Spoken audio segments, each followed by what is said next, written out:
There's so much that we carry. There's a lot that we contain.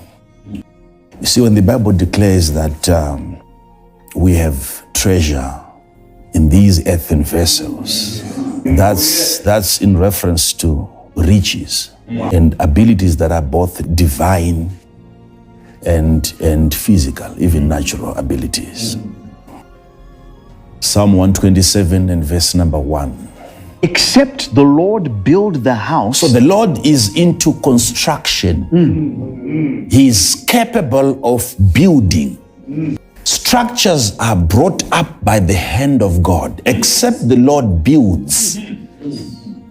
This goes to show a certain capacity that God has to build. He is a master builder. Yes. So an engineer at some point has to be endued by the power of the Lord. Yes, Father. So that when he goes on to build, you have witnessed the Lord himself building. Yeah. You will not find the Lord himself carrying a brick. How does the Lord build? When the man with the Lord is building. God is into mechanics. The only time that you find God fixing a car is when a man who has God fixes the car. As long as God is not involved in those structures, it is laboring in vain. So what they should have done is first to be born again. Now that they have the Lord, when they go on to build, it is the Lord himself building. Except the Lord keep the city, the watchman waketh but in vain. Security guard, the police officer, the army, Yes. the navy, Yes. except the Lord watches, unless it is God watching through the watchman. The watchman stays awake in vain. And God is not saying these people are going to turn into prophets.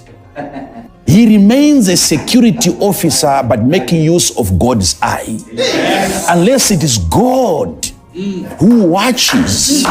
It's time that we tell a man not to leave his job so that he also becomes a prophet who sees by the eye of God. Keep your profession and still make use of God's eye. You stay in the construction industry and you still build by the Lord. All these people are ministers of God. Think about that. So it has to be the spirituality of the man that does the job. And at the end of the day, you're looking at an infrastructure, you're looking at a story building that the Lord himself constructed. How do you know it was the Lord? You look at the man who constructed it. He was inspired by the Lord. Certain designs that you see, there are certain architectural designs that you see and they become an attraction. You look at the structure, you see the spirit behind the design. Then you know somehow a supernatural being was involved in the drawing of the plan. I'm trying to make you comfortable in your territory, because most people have been wondering, has God called me into full-time ministry? What is full-time ministry? And you are made by the devil through misunderstanding of God's communications to leave your career and your path where God has placed you as a minister. If you look at the Bible, it talks about a minister in reference to a politician who will not hold his sword in vain. And the Bible says, for he is a minister of God. The book of Romans, chapter 13, verse 4. Romans 13, verse number 4. For rulers are not a terror to good works, but to the evil. For he is the minister of God to thee, for good. Who is the minister of God to thee for good? The ruler. The ruler. Is he a pastor? No. Is he an evangelist? No. Is he a prophet? No. Yet the Bible calls him a minister of God. Any man who understands his career very well, and you are developed by God very well in the way that you do business, you become a minister. So when a preacher is preaching in the church, he must consider that he's preaching to ministers who are coming from different disciplines of life. What a relief to a man who was thinking of leaving his job, wanting to serve God. Here comes a message today telling you that remain there as an accountant. Do accounts by the Lord. Any career you can think of. Personally, I've sat down, I've watched Mike Tyson fight.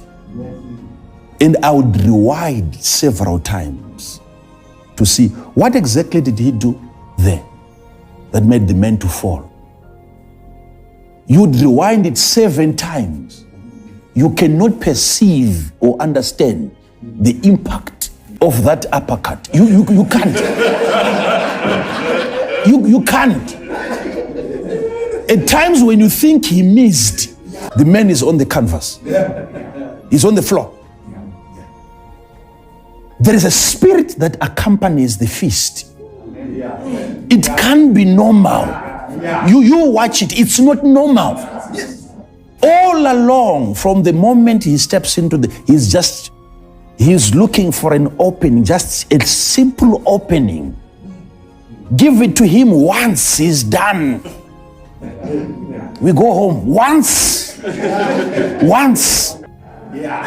Honestly, I watched it as a prophet. I said, no, this can't be physical. No. It touches just the corner, even the corner of the head. I saw one man, he was hit, fell to the ground. I think that one he had said, I will never. Quickly, he rose up, flexing himself, wanting to, and then the second time, without being hit, stood up again the third time. You can't wake up until the spirit is done with you. This is a spiritual thing. Stay on the ground. The Iron Man. You think it's just a fight? No, a man has discovered an area in his life where when he begins to fight you, you have the Lord coming against you. You are being hit by a spirit. Anything that you find yourself doing, if God can be involved, that makes your job a supernatural activity. You are serving God. You are a minister of God.